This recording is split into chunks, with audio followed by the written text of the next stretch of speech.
in the air, and what a catch that is!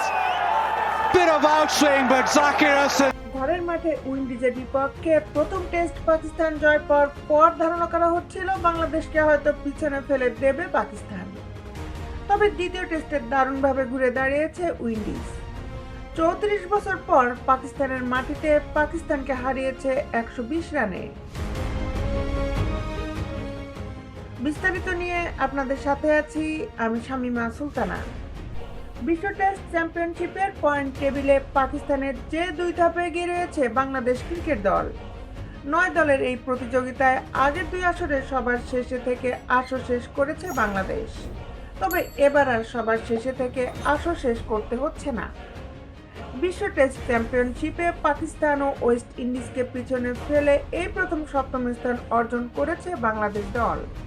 বাংলাদেশের অবস্থানটা টেবিলের সাথে হবে নাকি 8-এ তা নিশ্চিত হতে অপেক্ষা করতে হতো পাকিস্তান ও ওয়েস্ট ইন্ডিজের সিরিজের দিকে।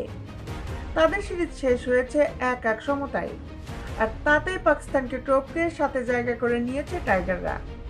ঘরের মাঠে উইন্ডিজের বিপক্ষে প্রথম টেস্ট পাকিস্তান জয় পর ধারণা করা হচ্ছিল বাংলাদেশকে হয়তো পিছনে ফেলে দেবে পাকিস্তান।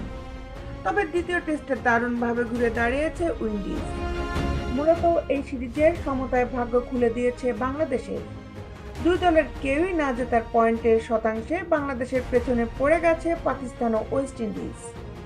বিশ্ব টেস্ট চ্যাম্পিয়নশিপের এবারের আসরে তুলনামূলক ভালো খেলেছে বাংলাদেশ।